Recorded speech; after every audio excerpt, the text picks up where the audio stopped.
Jadi selama anak umur berapa Pak? Udah besar sekarang. Udah besar. Ya. Tidak pernah ketemu Pak? Tidak pernah Pak. Saya hubungan ini. Selama 21 ini tidak ketemu anak, tidak ketemu istri? Tidak. Masya Allah. Saya tidak pernah pulang Pak.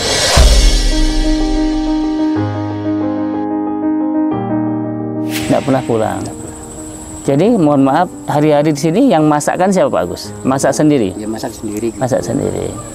Mas saya kan sudah tidak pernah kumpul-kumpul. Tidak pernah kumpul lagi. Ya, saya kan sudah berhenti. Ya. Saya ingin sendirian gitu. Ingin sendiri, menyendiri. Ya, ya. Saya tidak mau kelibatan lagi gitu. Ya. Itu. Sekarang tuh banyak preman tuh pakai nama saya. Saya nyebut nama gondrong. Ya, saya yang paling tidak suka.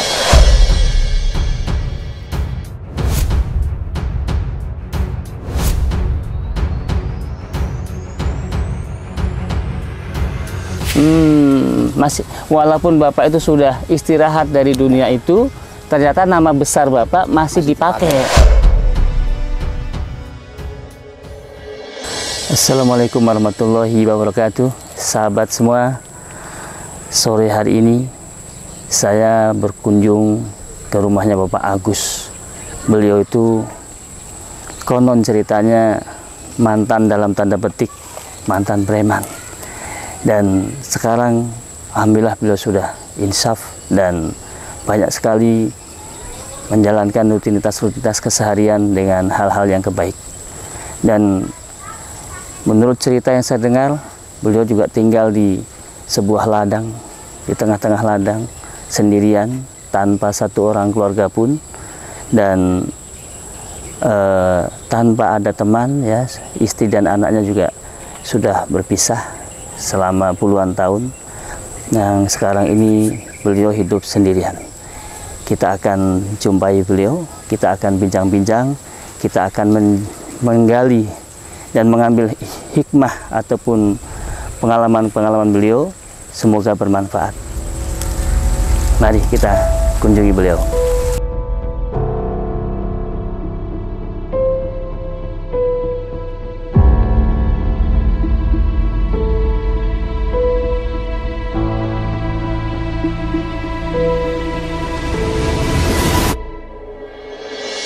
Ini saudara, teman-teman semua, pondok beliau tinggal sekarang ini, ya, seorang diri, dan 24 jam beliau di sini.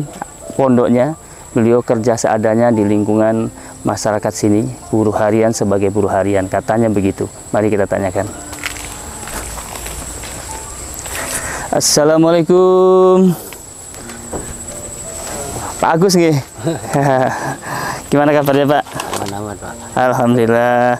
Amit Pak, saya numpang ngobrol-ngobrol.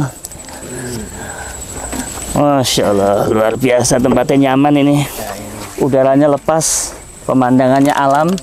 Jadi lebih sehat insya Allah Pak Agus. Jadi Pak Agus, mohon maaf sebelumnya, saya jadi dari sahabat Subandi menyambangi Pak Agus. Di tengah ladang ini saya mendapatkan informasi dari teman-teman saya bahwa di sini ada seorang namanya Pak Agus, yang mana beliau ini sekarang sangat peduli dengan lingkungan masyarakat sekitar sini, ikut bermasyarakat, namun tinggalnya tetap sendirian di tengah ladang. Nah, dan yang menarik lagi buat saya Pak Agus, supaya ini menjadi hikmah, menjadi pesan moral buat saudara-saudara yang lain. Saya mendengar bahwa Pak Agus itu dulu masa lalunya itu, mohon maaf, dalam tanda petik itu pernah yang disebut namanya, wah, preman katanya begitu. Bahkan julukannya kalau nggak salah namanya Pak Gondrong. Ya, ini ceritanya seperti apa Pak Agus? Apa dulu memang ia pernah mengalami masa-masa kelam itu dan sekarang sudah hijrah mencari rezeki yang halal, yang kemudian bermanfaat untuk masyarakat, tidak mau lagi menekuni dunia-dunia yang katakan merepotkan perusahaan-perusahaan dan lain-lain. Nah, pripun Pak? Ini dulu kan bapak saya kan orang nakal juga. Oh, bapaknya dulu orang nakal dalam tanda petik. Pernah. Kalau Nggih. saya sudah janji kalau bapak saya masih hidup, saya tetap. Hmm. Sudah nggak ada, saya sudah berhenti. Saya janjinya begitu. Dan menurut informasi, mohon maaf, seluruh badan itu bilangnya sempat ditato, Pak ya. Yang tersisa mohon maaf ini.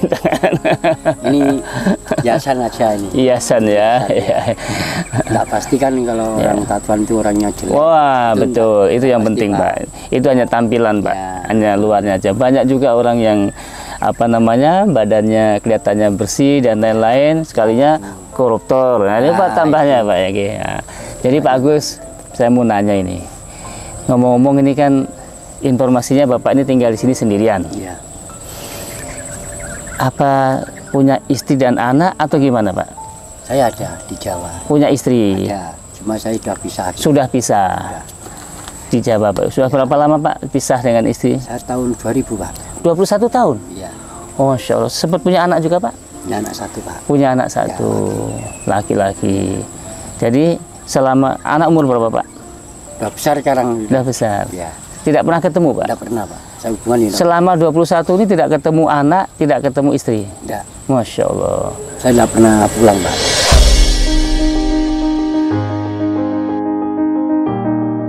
Tidak pernah pulang. Jadi, mohon maaf, hari-hari di sini yang masakkan siapa, Pak Agus? Masak sendiri? Ya masak sendiri. Gitu. Masak sendiri. Kadang masak gitu, kadang tidak, kadang bosan ya tidak masak Iya. gitu. Jadi kan gini Pak Agus, namanya dulu pernah katakan dalam tanda petik pernah mereman, nah, malah dijuluki gondrong.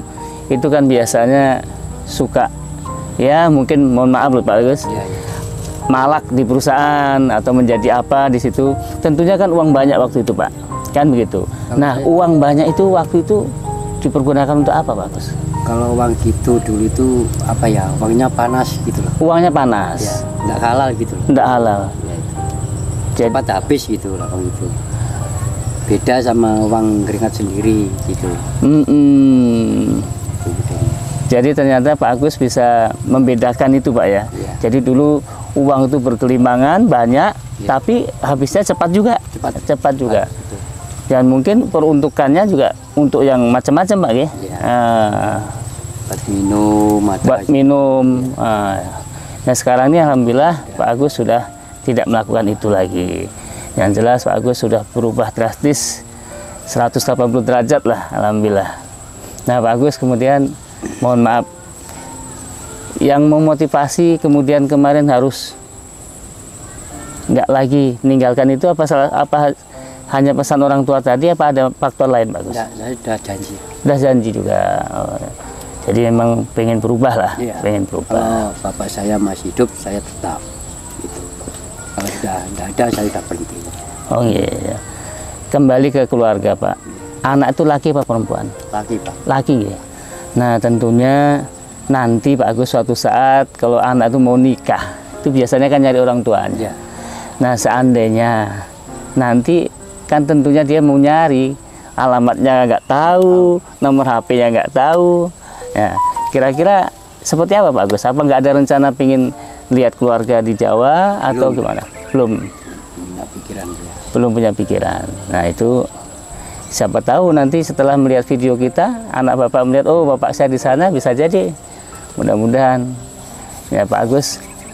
Nah untuk hari-harinya nih Pak Agus, mohon maaf. Kalau dulu pekerjaannya kan santai lah, mungkin datangi perusahaan atau kemana uang banyak gitu kan. Nah sekarang ini kan untuk biaya hidup kan tidak sedikit Pak. Iya. Untuk makan, untuk apa, itu mengandalkan dari kerja apa Pak selama ini? Saya di bangunan. Kerja bangunan, buruh bangunan. Ya, Nah, bangunan. buruh bangunan walaupun capek seharian kerja, tapi dinikmati. Jadi buruh bangunan. Jadi alhamdulillah dari dulu pekerjaannya enak, uangnya banyak. Sekarang buruh bangunan, Semuanya agak susah. uangnya agak susah, sedikit, Enak itu. tapi enak dimakan. Iya. Nah, disyukuri Pak.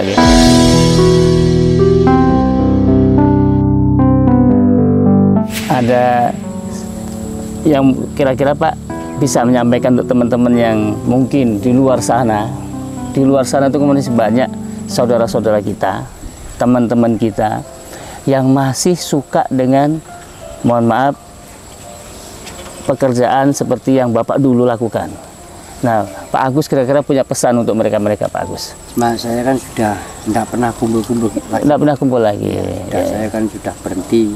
Ya. Saya ingin sendirian gitu. Pengen sendiri, menyendiri. Ya, ya. Saya tidak mau kelibatan lagi gitu. Ya. Itu. Sekarang tuh banyak preman tuh pakai nama saya. Saya nyebut nama Gondrong. Ya, saya yang paling tidak suka.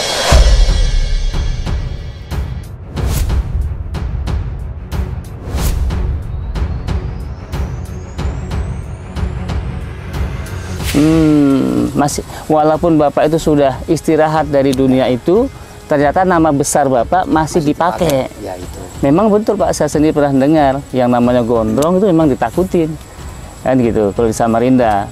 Nah, jadi sampai sekarang ternyata masih banyak yang menggunakan nama besarnya Pak Agus, Pak Gondrong, katakan begitu. Nah, itu Bapak nggak suka ya Pak ya? Saya paling tidak suka. Nggak suka. Makanya Bapak sekarang itu mencoba menyendiri supaya orang nggak tahu. Nah, jadi yang jelas Pak Agus sekarang ini bisa dibilang ya sebatang kara, apa istilahnya, sendirian, sendirian. Keluarga-keluarga dekat pun sudah tidak ada lagi. Nah, kalau bayangan Pak Agus dulu pada saat di dunia hitam, katakan kelam lah, bukan hitam bahasanya, masih suka mereman dulu. Kalau menghabiskan uang itu perlu waktu berapa hari Pak Agus? Itu paling minim 2 malam, 1 malam aja Pak. 1 malam 2 malam habis? Sudah habis itu. Masya Allah. Kadang untuk minum, ya, sama suka-suka anak buah itu bagi-bagi gitu. Saya itu. Dulu banyak yang ikuti saya itu, saya suruh tadi pemimpin, saya tidak mau. Orang Dayak itu banyak itu. Oh, jadi anak buah Bapak itu mau dijadikan, suruh jadi pemimpin, Bapak mundur, nggak mau. Selagi masih ada Pak Agus, masih ada Pak Gondrong, mereka nggak berani. Iya. Komandan saya kan Sake itu. Pak Saka namanya. Ya, Pak Sake kan, saya anak buah Pak Sake. Anak-anak buahnya Pak Sake itu pilih saya sebenarnya itu. Oh. Di depan saya tidak mau. Sama-sama kita cari makan aja. Gitu. Iya. Jadi mohon maaf Pak Agus, ini ada api. Untuk goreng-goreng aja itu. Untuk goreng-goreng aja. Jadi kalau masak apa semuanya masak sendiri Pak ya. Ya. Nah ini mohon maaf Pak, namanya hidup sendiri.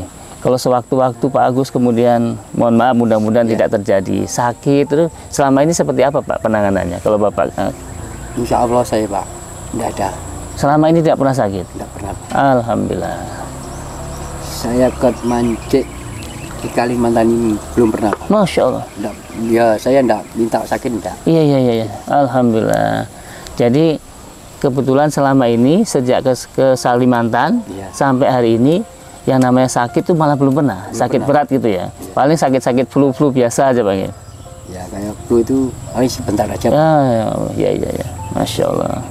Jadi hari-hari sekarang menjalani dengan sebagai buruh bangunan Bang ya. Nah, buruh bangunan tentunya dari sisi pendapatan memang lebih kecil dibanding penghasilan yang dulu. Cuma secara kepuasan Bapak lebih puas yang sekarang nih Pak ya, dibandingkan dunia gemerlap yang dulu dengan sekarang. Iya. Enak yang sekarang Pak. Enak yang sekarang. Iya.